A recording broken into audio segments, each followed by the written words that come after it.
السلام عليكم ورحمة الله وبركاته. كيفكم طلاب الصف الثامن؟ اليوم شرحنا والقاعدة اللي هي بعنوان إسناد فعل الأمر. طبعا ناولنا طريقة إسناد الفعل الماضي الصحيح الآخر والمضاعف إلى الضمائر والفعل المضارع. اليوم إن شاء الله نتكلم عن فعل إيش؟ عن فعل الأمر. راح نشوف طريقة إسناد فعل الأمر إلى ضمائر المتكلم والمخاطب والغائب. الآن فعل الأمر حكينا إنه كلمة تدل على القيام بعمل بناء على طلب من شخص معين بعد زمن التكلم في المستقبل، يعني بعد سكوت الشخص أنا بقوم بعمل هذا العمل بناء على على طلب من الشخص. إذا راح يكون عندي بالنسبة لفعل الأمر حدث أنا بقوم فيه بناء على طلب من شخص معين زائد الزمن اللي هو إيش؟ المستقبل. وإحنا أخذنا إنه فعل الأمر دائما شو بيكون؟ مبني.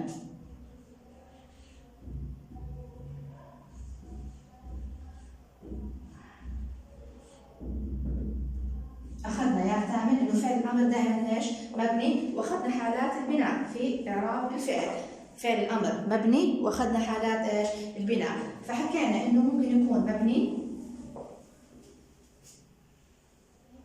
على السكون ويبنى على حذف النون من آخره. إذا فعل الأمر يبنى على السكون ويبنى على حذف النون من ايش؟ من آخره. طبعا في حالات بناء أخرى أخذناها بس رح نتكلم عن الحالات المتعلقة بإيش؟ بدرس إسناد فعل الأمر. حكينا يبنى على السكون إذا لم يتصل به شيء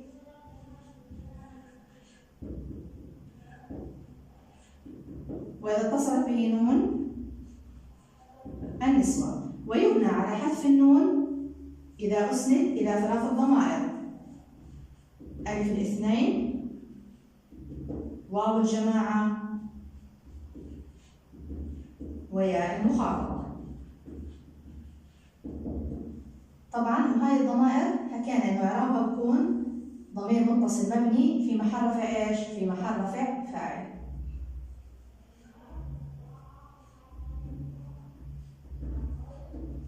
في محل رفع فاعل. طيب الآن حكينا إحنا الإسناد كيف راح نسند فعل الأمر إلى الضمائر اللي هي المتكلم والمخاطب والغائب. الآن هل يمكن إسناد فعل الأمر إلى ضمائر المتكلم؟ يعني بصير إني أنا أحكي أنا اذهب، راح ناخذ مثال على فعل اذهب، أنا اذهب ونحن اذهبنا. إذا لا يجوز إسناد فعل الأمر إلى ضمائر المتكلم. طب هل يجوز إسناد فعل الأمر إلى ضمائر الغائب؟ هو اذهب، هي اذهب، لا يجوز إسناده إلى ضمائر الغائب. إذا فعل الأمر يجوز إسناده إلى ضمائر المخاطب فقط. إسناد فعل الأمر إلى ضمائر المخاطب فقط. إذا نسند فعل الأمر فقط إلى ضمائر إيش؟ إلى ضمائر المخاطب اللي هو أنت، أنت، أنتما، أنتم، أنتن. الآن راح ناخذ مثال على فعل عادي صحيح الآخر وعلى فعل مضاعف زي ما أخذنا في الفعل الماضي وفي الفعل المضارع. راح ناخذ اذهب وراح ناخذ إيش؟ وراح ناخذ مدة.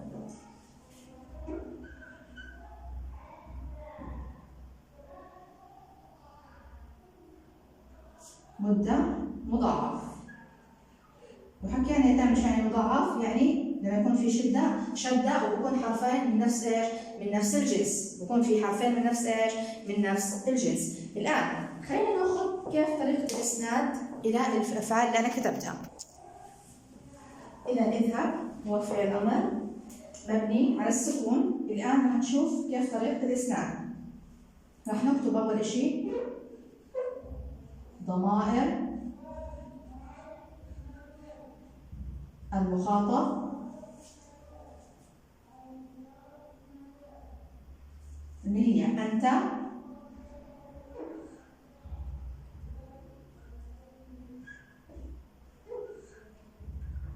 أنتِ،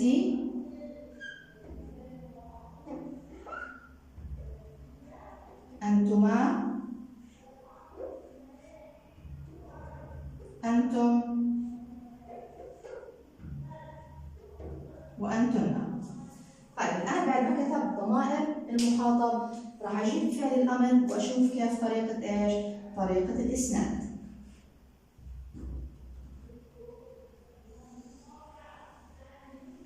الآن أنت اذهب، أنتِ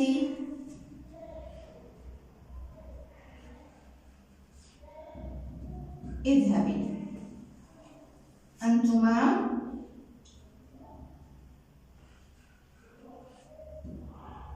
اذهبا. طبعا أنتما راح تكون للمذكر ولإيش؟ وللمؤنث. أنتما اذهبا، أنتم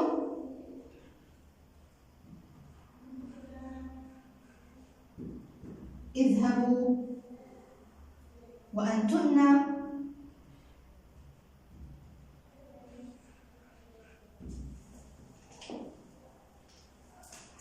اذهبن. أنتن إيش؟ أنتن اذهبن. إذا شو بنلاحظ يا تامر؟ طبعا هنعرف إنه فعل الأمر مبني، لكن نلاحظ إنه عند إسناد فعل الأمر إلى ضمير المخاطب أنت، وضمير المخاطب أنتن، في هون عندي نون نسوة، نون النسوة. بنلاحظ إنه فعل الأمر مبني على السكون عند إسناده إلى أنت وأنتن. بنلاحظ إنه بني على إيش؟ بني على السكون. فعل أمر مبني على السكون. وهون اذهبنا فعل أمر مبني على السكون. ونون النسوة طبعا زي ما بنعرف احنا دائما ضمير متصل مبني في محل رفع فاعل. طيب الآن عندما أسند فعل الأمر إلى ضمائر المخاطب أنت اذهبي، أنتما اذهبا، أنتم اذهبوا. بنلاحظ إنه فعل الأمر أسند إلى 3 ضمائر: ياء المخاطبة في اذهبي، وألف الاثنين في اذهبا، وواو الجماعة في اذهبوا. معناته بنلاحظ إنه هون فعل الأمر عندما أسند إلى أنت وأنتما وأنتم فعل أمر بني على حذف النون من آخره. فعل أمر مبني على حذف النون من آخره. ليش بني على حذف النون؟ لأنه أسند إلى لأنه فعل الأمر إذا أسند إلى ياء المخاطبة أو ألف الاثنين أو واو الجماعة راح يبنى على حذف النون. وهاي الضمائر الثلاثة راح تكون ضمير متصل مبني في محل رفع إيش؟ في محل رفع فاعل. هاي الضمائر الثلاثة راح تكون ضمير متصل مبني في محل رفع فاعل. ماشي؟ إذا بنلاحظ يا تامر عند إنه إسناد الأمر إنه فعل الأمر يسند إلى ضمائر المخاطب فقط. الآن يبنى على السكون عند إسناده إلى ضمير المخاطب المفرد المذكر اللي هو أنت، وإلى ضمير المخاطبات جماعة الإناث اللي هي أنتن، فإنه يبنى على السكون. الضمائر المتصلة اللي هي نون النسوة تعرض ضمير متصل مبني في محل رفع فاعل. بينما عند إسناده إلى ضمير المخاطبة المؤنثة أنت، والمثنى المذكر المؤنث أنتما، وجماعة الذكور أنتم، فإنه يبنى على حذف النون من آخره. وهي الضمائر اللي هي ياء المخاطبة وألف الاثنين وواو الجماعة راح تعرب ضمير متصل مبني في محل رفع إيش؟ في محل رفع فاعل. هاي بالنسبة لفعل الأمر الصحيح الآخر. الآن نشوف كيف طريقة إسناد الفعل المضاعف إلى إيش؟ إلى هاي الضمائر.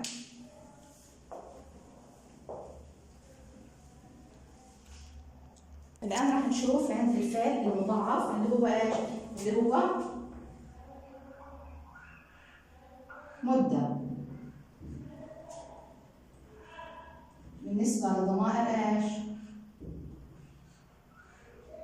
المخاطب. الآن أنت، أنتِ،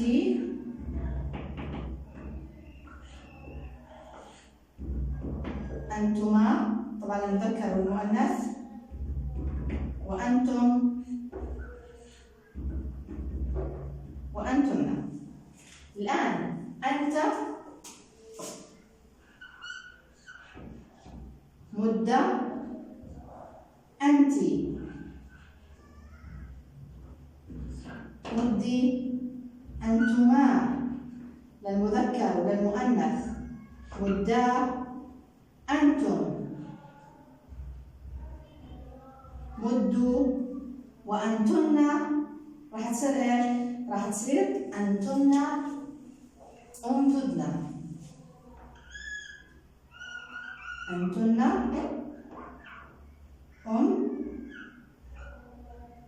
أمددن. ماشي يا تامر؟ شو لاحظ؟ أنتن أمددن. بنلاحظ إنه فعل الأمر المضاعف اللي هو مدة، لما أحكي مضاعف يعني في حرفين نفس الجنس، لما أسندنا ضمائر المخاطب إلى فعل الأمر المضاعف شو بنلاحظ؟ لما حكينا أنت مدة، الآن الأصل في فعل الأمر إنه يبنى على السكون. طبعا حكينا هون بني على السكون باستثناء إذا أسند إلى واو الجماعة ويا المخاطبة أو الاثنين فإنه بني على حذف النون من آخره. الآن بالنسبة للفعل المضاعف في عندي فك تضعيف. بنلاحظ إنه فعل الأمر فك تضعيفه فقط عند إسناده إلى ضمير المخاطبات اللي هو إيش؟ اللي هو أنتن، لأنه في عندي هون نون نسوة. إذا هون عند إسناد فعل الأمر المضاعف إلى ضمير المخاطبات أنتن واجب فك التضعيف، لازم إنك تفك التضعيف تابع.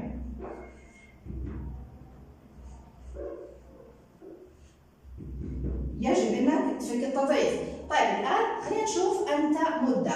الآن عند إسناد فعل الأمر إلى ضمير المخاطب المفرد المذكر اللي هو أنت، يجوز لك إنك تخلي التضعيف أو إنك تفك التضعيف، بس راح أحكي أنت مدة أو أنت أمدد. بصير إني أنا أخلي التضعيف بهاي الطريقة مدة، أو إني أفك إيش؟ أفك التضعيف. بصير عندنا إيش؟ بصير عندنا الحالتين تعملها.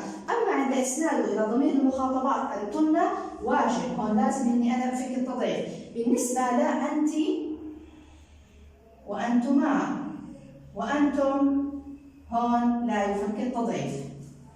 أنت مدي، أنتما مدة، وأنتم مدوا، هون إيش نعمل؟ لا يفك التضعيف.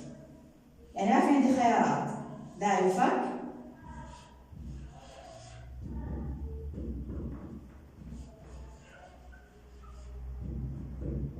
إذا عند إسناد فعل الأمر المضاعف إلى ضمائر المخاطب يجوز فك التضعيف أو بقاؤه كما هو عند إسناد فعل الأمر إلى ضمير المخاطب أنت المفرد المذكر، ويجب فك التضعيف عند إسناده إلى ضمير المخاطبات اللي هو أنتن وجود نون النسوة. أما بالنسبة لباقي ضمائر المخاطب فإنه لا يفك إيش؟ التضعيف. الآن أمدد وأمددنا رح تكون فعل أمر مبني على السكون،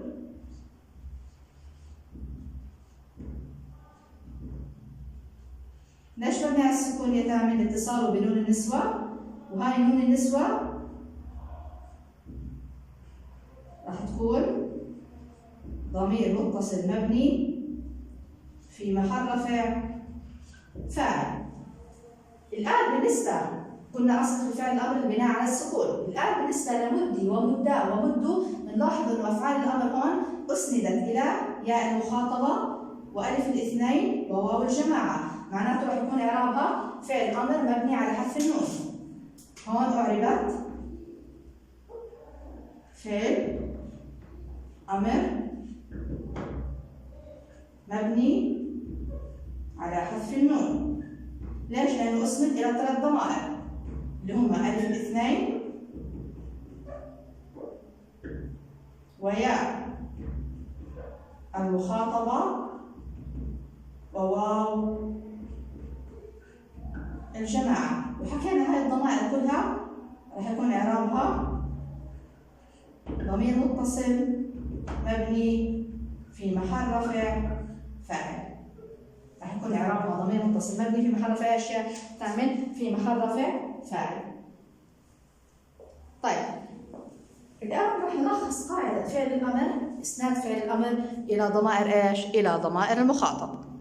إذا القاعدة راح نكتب أول شيء يا تابع إنه الأصل، أول شيء خلينا نكتب هاي الملاحظة: لا يسند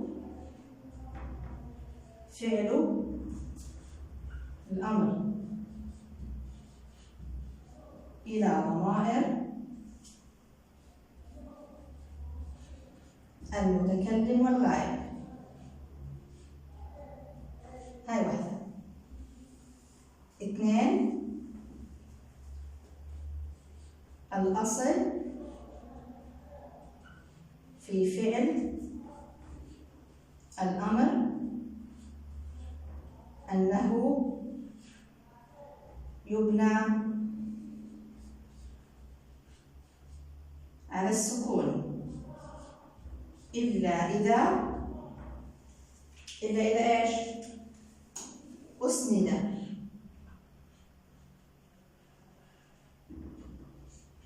إلى ألف الاثنين أو واو الجماعة أو ياء المخاطبة. شو بصير يا تامر إذا أسند إلى هاي الضمائر؟ إلا إذا أسند إلى هاي الضمائر فإنه إيش؟ فإنه يبنى على حذف النون من آخره.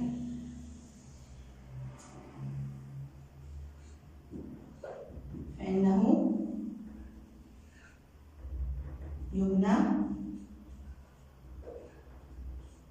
على حذف النون من آخره. طبعا كل هذه الضمائر ضمير متصل مبني في محل رفع ايش؟ فاعل. وهذه الضمائر تعرب ضمير متصل مبني في محل رفع فاعل. هاي بالنسبة لايش؟ بالنسبة للبناء. الآن خلينا نشوف بالنسبة لفك التضعيف.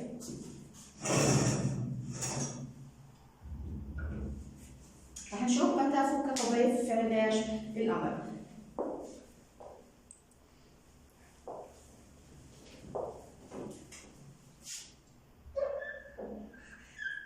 فعل الأمر المضاعف يجوز فك التضعيف عند إسناد فعل الأمر إلى ضمير المخاطب مين؟ أنت. يعني بصير تفك التضعيف أو تخليه زي ما هو.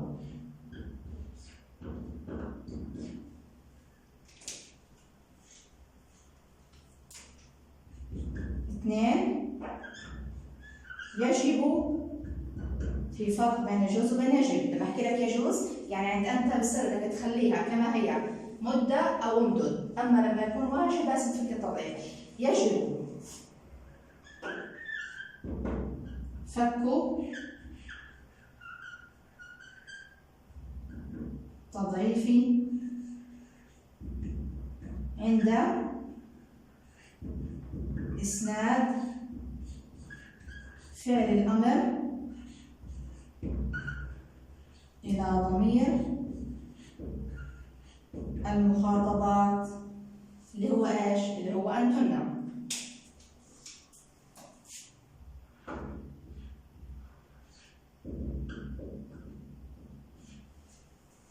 يجب فك التضعيف عند إسناد فعل الأمر إلى ضمير المخاطبات اللي هو إيش؟ اللي هو أنتن. زي ما حكينا أنتن ممدودنا. هون فكينا التضعيف، هون واجب فك التضعيف، وهون عند أنت لما حكينا أن هون جائز فك إيش؟ التضعيف. إذا هون واجب فك التضعيف، وهون عند أنت جائز فك التضعيف.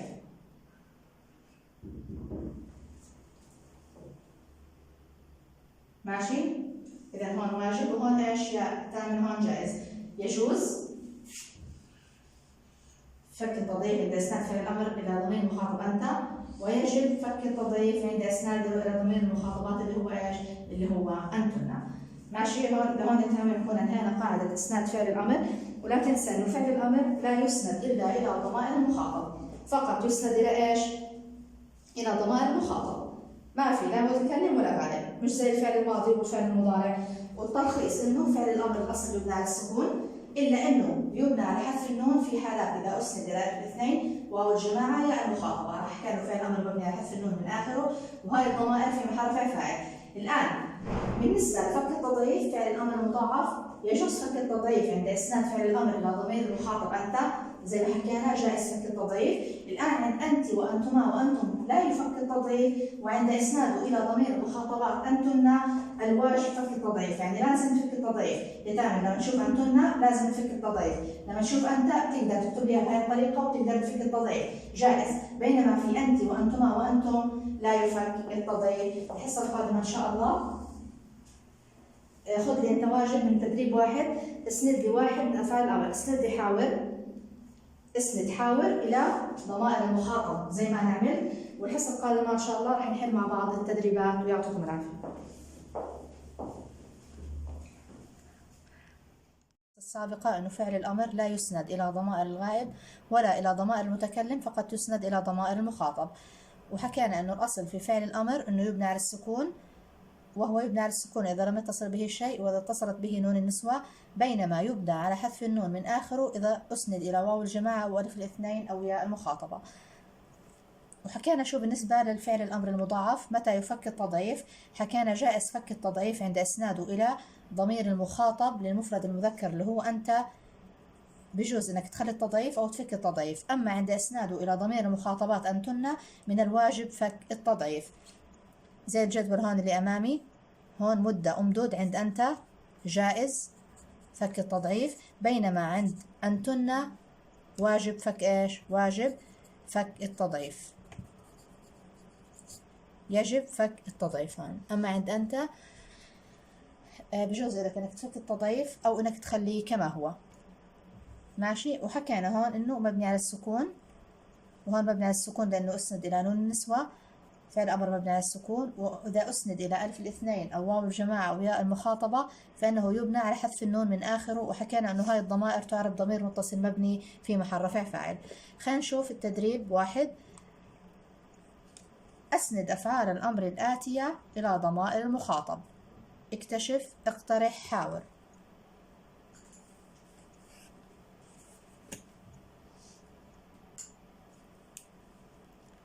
راح نكتب ضمائر المخاطب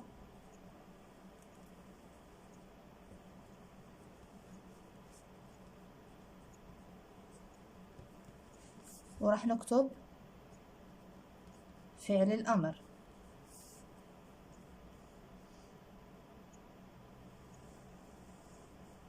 فعل الأمر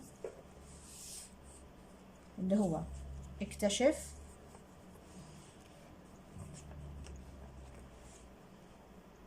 اكتشف،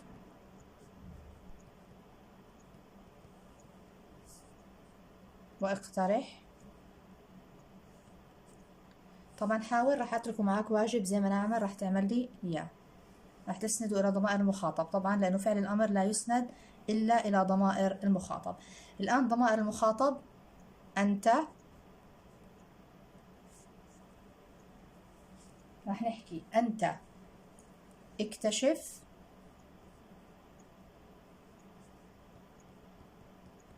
طبعا حط هون سكون لانه ما اتصل فيه اشي، والاصل في فعل الامر انه يبنى على السكون.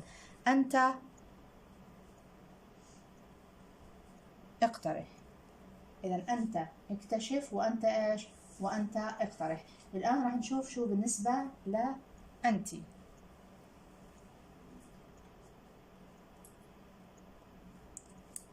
أنت اكتشفي وأنت اقترحي.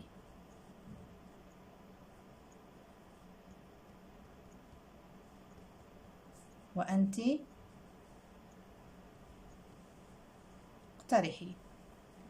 أنتما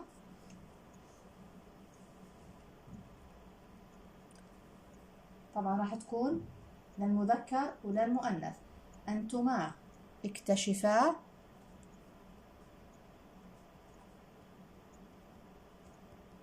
وأنتما اقترحا للمذكر والمؤنث راح تكون. الآن راح نشوف أنتم. أنتم اكتشفوا.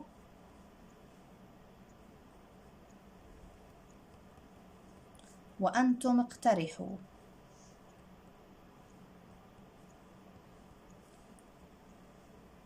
أنتن اكتشفنا.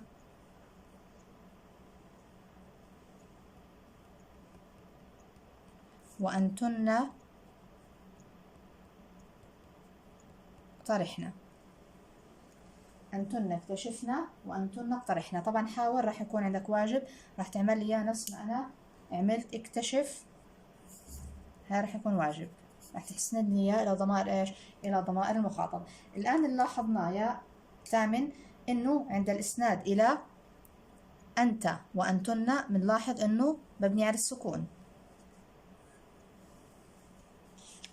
فعل أمر مبني على السكون، وهاي نون النسوة لأنه أسند إلى نون النسوة. إذا فعل أمر مبني على السكون، ونون النسوة ضمير متصل مبني في محل رفع فاعل.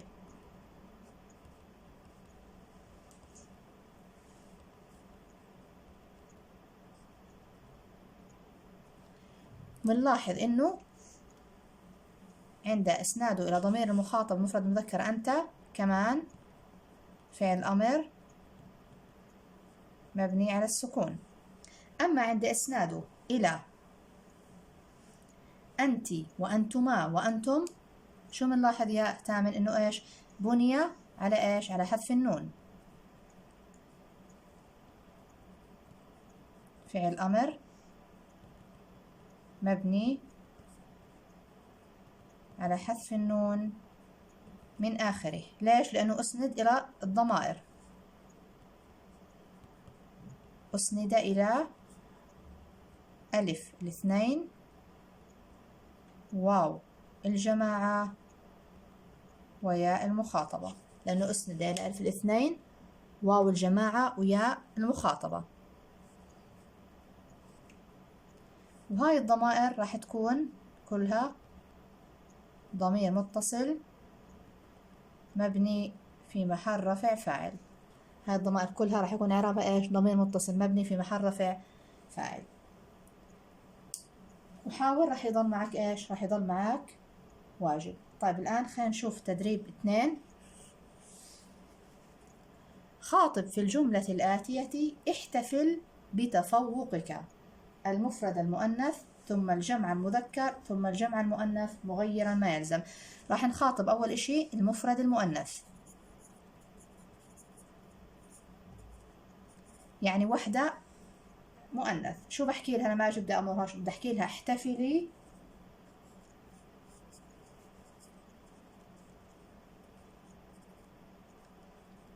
احتفلي بتفوقك. احتفلي بتفوقك، بحكي لها احتفلي بتفوقك. واحتفلي راح يكون فعل أمر مبني على حذف النون من آخره لأنه أسند إلى ياء المخاطبة. طب الآن راح أخاطب الجمع المذكر. شو راح أحكي؟ احتفلوا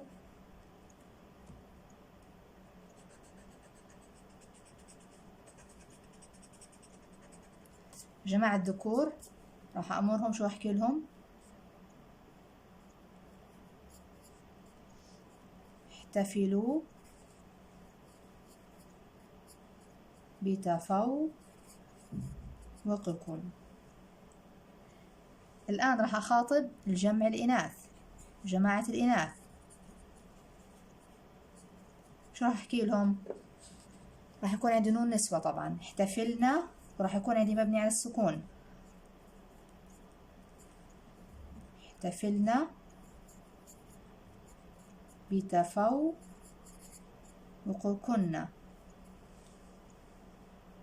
احتفلنا بتفوقكن. هاي ايش؟ للجمع المؤنث.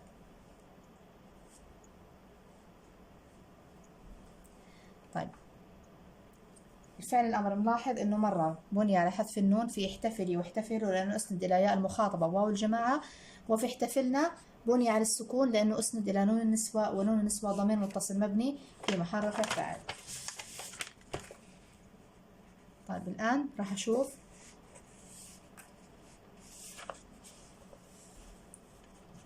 شو موجود عندي هون. أخبر صديق صديقه أن رجلا أسر لآخر حديثا، ثم قال له أفهمت؟ قال بل جهلت. ثم قال له أحفظت؟ قال بل نسيت. فقلت له يرحمك الله، فلن يعلم بالسر غيرنا. 1. اضبط حرف الميم في الأفعال الآتية الواردة في النص: أفهم، يرحمك، يعلم. راح نضبط حرف الميم اللي موجود. كيف أنا راح أضبط حرف الميم؟ بناء على الموقع الإعرابي. الآن أفهمت، بنلاحظ إنه إيش؟ اتصل مع التاء المتحركة. فهمت فعل ماضي، هاي التاء تاء متحركة، بما إنها تاء متحركة حكينا يبنى الفعل الماضي على السكون إذا اتصل بالتاء إيش؟ بالتاء المتحركة. فهم فعل ماضي مبني على السكون، والتاء المتحركة ضمير متصل مبني في محل رفع فاعل. فهمت أنت. طيب يرحمك، خلينا نطلع على يرحمك، ما سبقها لا ناصب ولا جازم، إذا هو فعل مضارع مرفوع. طبعا الضبط بيجي على آخر حرف قبل الضمير، هون تاء متحركة ضمير، الفعل لعند فهمه. يرحمك طبعا الكاف ضمير لعند يرحم، راح أضبط حرف الميم. يرحمك بما إنه لم يسبق بناصب ولا بجازم، إذا راح أحط على الميم ضمة، وراح تكون فعل مضارع مرفوع وعلامة رفعه الضمة الظاهرة على آخره. فلن يعلم، الآن لن حرف نصب، معناته راح أحط على الميم فتحة لأنه سبق الفعل المضارع بحرف نصب، والفعل المضارع إذا سبق بحرف نصب راح يكون منصوب وعلامة نصبه الفتحة الظاهرة على إيش؟ على آخره. فلن يعلم، فلن يعلم بالسر غيرنا. السؤال الثاني: أسند الفعل المضارع يرحم إلى نون النسوة.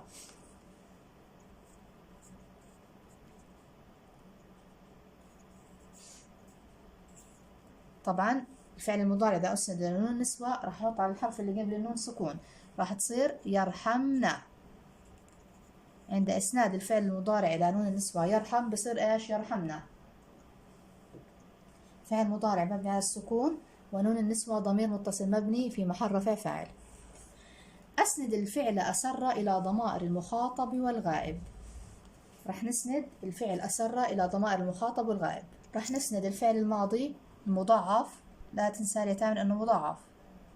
راح نشوف راح يفك التضعيف أو لا. إلى أول إشي ضمائر المخاطب، حكينا عند الفعل الماضي المضاعف يفك التضعيف عند ضمائر المخاطب، صح؟ إذن خلينا نبدأ في أنت، راح تصير أنت أسررت.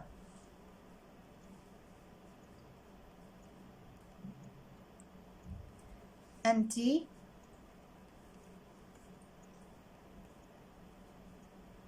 أسرر، طبعا راح نفك التضعيف راح تصير إيش؟ أنت أسررتي.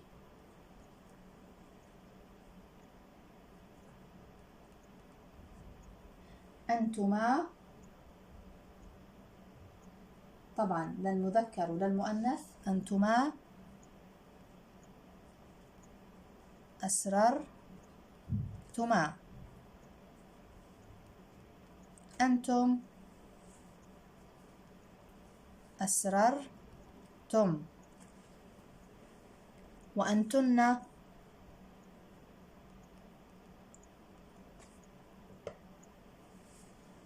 أنتن أسررتن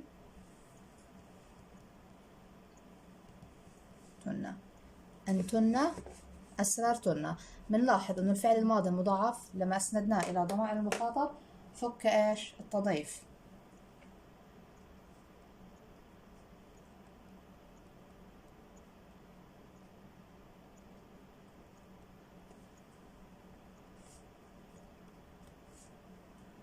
نلاحظ إنه إيش يا الثامن؟ إنه فك إيش؟ فك التضعيف. طيب الآن راح نسند نفس الفعل الماضي المضاعف إلى ضمائر إيش؟ إلى ضمائر الغائب.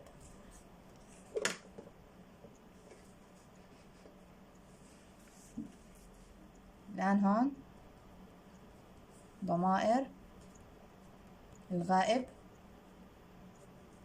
والفعل أسر.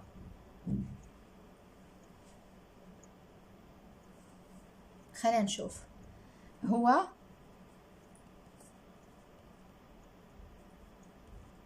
أسر، هي أسرت. إذن هو أسر وهي أسرت. هما أسرا، راح تصير هما أسرا لمين؟ هما أسرا لمين؟ هاي أسرا، أسرا من المذكر وأسرتا للمؤنث. إذن هما أسرا للمذكر وأسرتا إيش؟ للمؤنث.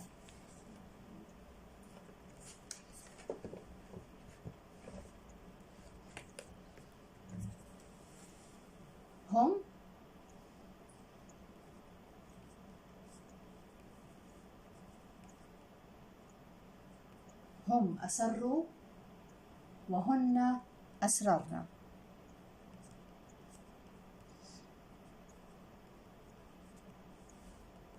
هم أسروا وهن إيش؟ وهن أسررن. بنلاحظ إنه عند إسناد الفعل الماضي المضاعف إلى ضمائر الغائب لم يفك التضعيف، باستثناء عندهن شو صار فيه؟ فك التضعيف. إذن هون في ضمائر المخاطب فك التضعيف عند جميع الضمائر، أما عند ضمائر الغائب نلاحظ إنه لم يفك التضعيف، باستثناء عندهن إيش ماله؟ فك إيش؟ فك التضعيف. ماشي يا تامن؟ طيب الآن خلينا نكمل. استخرج من النص فعلا ماضيا أسند إلى ضمير المتكلم. فعل ماضي أسندوه إلى ضمير المتكلم اللي هو بمعنى أنا. الآن جهلت ونسيت. جهلت ونسيت فعل ماضي أسند إلى ضمير المتكلم. جهلت أنا ونسيت أنا. جهلت ونسيت.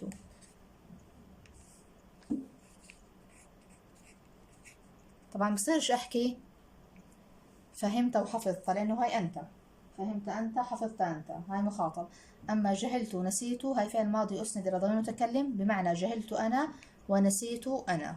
فعلا مضارعا أسند إلى ضمير المخاطب. بدنا نشوف فعل مضارع مش ماضي، مضارع.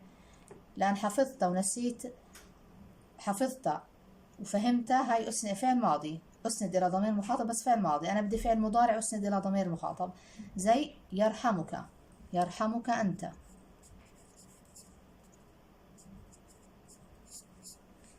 يرحمك أنت. تدريب 4.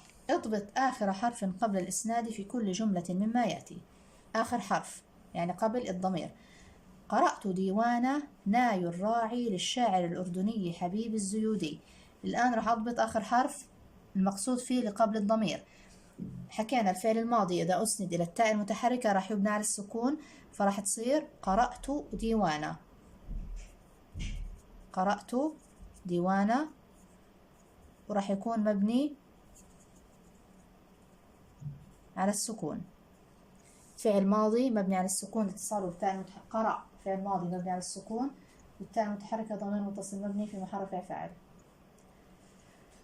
المشرفات على النوادي الثقافية أسهمن بنشر التوعية في محاور كثيرة كالتثقيف الأسري والتكافل الاجتماعي وأهمية الحوار البناء ونبذ العنف والتطرف. الآن أسهمنا، المقصود بناء الفعل قبل الإسناد، يعني قبل الضمير. الآن أسند إلى مين؟ إلى نون النسوة. بما أنه أسند إلى نون النسوة معناته راح يبنى الفعل فيه على السكون، راح أحط سكون. أسهمنا، وأسهم فعل ماضي مبني على السكون، ونون النسوة ضمير متصل مبني في محل رفع فاعل. أيتها العاملات افتخرن، أسند إلى نون النسوة. يتامن أي فعل سواء كان مضارع أو ماضي أو أمر مع نون النسوة معناته قبليه راح أحط سكون. افتخرن، افتخر فعل أمر مبني على السكون، ونون النسوة ضمير متصل مبني في محل رفع فاعل. بما قدمتن فما زلتن تضربن أروع الأمثلة في التميز والإبداع والريادة. تضربن، تضربن فعل مضارع. الآن أسند إلى نون النسوة، معناته راح أجي أحط عند آخر حرف اللي هو تضرب قبل الإسناد السكون. وتضربن تضرب فعل مضارع مبني على السكون لاتصاله بنون النسوة، ونون النسوة ضمير متصل مبني في محل رفع إيش؟ فاعل. هيك بنكون أنهينا حل تدريبات قاعدة إسناد فعل الأمر. الحصة القادمة إن شاء الله رح نبدأ في قاعدة الفعل المتعدي إلى مفعولين. يعطيكم العافية.